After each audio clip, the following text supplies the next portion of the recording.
পূজা মণ্ডপের সামনে থেকে চাবিটা সংগ্রহ করবেন।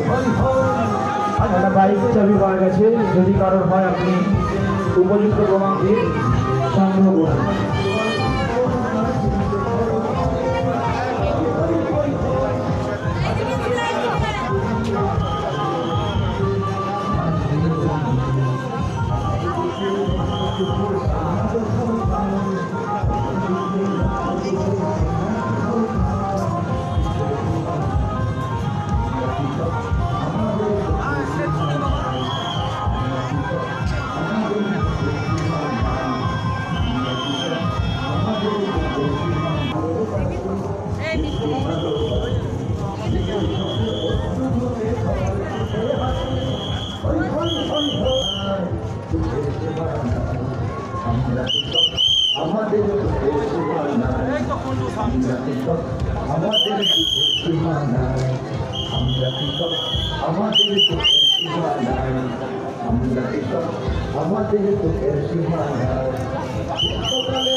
এখানে কিছুই নেই।